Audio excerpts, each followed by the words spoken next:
Hello, dear listener. Have you ever felt like you were going to fall behind if you stopped?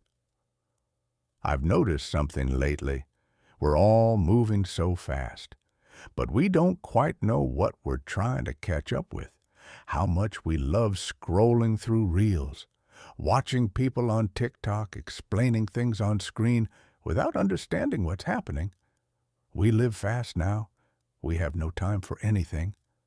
The alarm rings in the morning. We reach for our phones. Reels, stories, messages.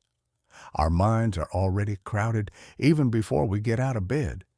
And that's how the day begins. We don't want to wait at a red light. We get annoyed when the elevator is late. We say it must be broken if something takes 2 seconds to turn on. Have you ever asked yourself, why are those few seconds so precious? Do you remember rotary dial phones? After dialing a number, we would wait for it to come back. We had to wait. Now imagine that same patience when dialing a number with many zeros. How frustrating that would be, right? But it's not the phone itself. The problem is that we no longer have the patience to wait. I want to talk about that a little today, about living nonstop, about being constantly busy, and why it's so hard to slow down. Thanks to technology, we have access to everything very quickly. Information, people, answers. But speed has subtly taken control of our lives. It has begun to affect how we think, how we feel, and even how adequate we see ourselves. Lately, do you find yourself constantly trying to keep up with things? Do you notice that no matter how fast you go, your to-do list never gets shorter? If you feel this way, you're not alone. This isn't an individual problem. This is a trace of a lifestyle where speed is central, because today, being busy isn't just a common occurrence. It's also a value indicator. I'm busy. I'm rushing. I can't keep up. We say these things as complaints, but there's another message underneath. I'm important. I'm necessary. I'm productive. It even has a name, hustle culture. So, it's a culture where you feel guilty when you're not working, where you feel useless when you stop. Why is stopping so difficult? Because time is no longer something that is experienced. It has become something that is managed, planned, and optimized. If you are fast, you are valuable. If you are slow, you have to explain yourself. That's why, when we slow down, instead of feeling rested, we often feel uneasy, as if we are missing something, as if we are becoming invisible. Actually, busyness is not just a habit for most of us. It's a form of protection. Constantly dealing with things, keeping the mind busy, filling the calendar, all of these allow us to stay a little further away from the things we don't really want to touch. Because when we stop, some questions arise. What do I really want? What am I trying to catch up with? Whose pace is this life? And these are not easy questions. That's why most of us don't stop. Or rather, we can't stop. But the body says, stop. Sometimes it says this with sleeplessness, sometimes with distraction, sometimes with not being able to enjoy anything. But we assume these signals are normal, because everyone is like that. However, there's a crucial distinction. Something being common doesn't mean it's healthy.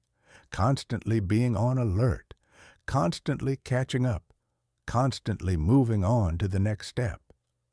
Keeping the nervous system in this state for a long time silently wears down the body and mind.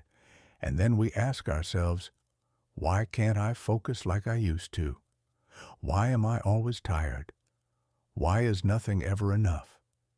Maybe the problem isn't you. Maybe it's the rhythm. We can compare this to phones that are constantly on charge. They seem to be working, but the battery health decreases over time. The body is like that too. It constantly works, constantly manages, but at some point, it starts to give signals. That's where slowing down comes in. But slowing down isn't what we think it is. Slowing down doesn't mean completely abandoning speed. It's certainly not withdrawing from life. Slowing down is the ability to consciously readjust the rhythm. Sometimes it's not rushing a conversation. Sometimes it's not immediately replying to a message. Sometimes it's about being able to just sit and do nothing.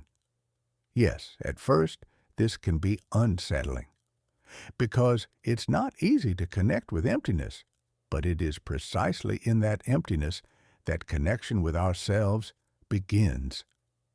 In recent years, concepts like slow living, meditation, and mindfulness have been discussed more. But sometimes we can even turn slowing down into a new task with the pressure to do something right. However, slowing down is not an item added to a to-do list. It is a learning process. It begins with asking yourself, how am I right now? What is my body telling me? What do I really need? The answers to these questions may not always be pleasant, but life is not just about pleasant feelings. Being able to connect with difficult emotions is also part of a healthy life. And perhaps the most important thing is this: slowing down is not a weakness. It is a form of awareness. Speeding up is not a choice for most of us, but an imposition. Slowing down, however, is not about disconnecting from life. It is one of the ways to establish a more authentic connection with life. Small pauses don't promise big changes, but they create spaces where your body and mind can say, I'm here. Do something small for yourself today. Slow down a bit. Look around as you walk. Talk face to face instead of sending a message. Perhaps the bravest thing you can do today is to be a little slower. Don't forget to subscribe to the channel for more videos. See you in the next video.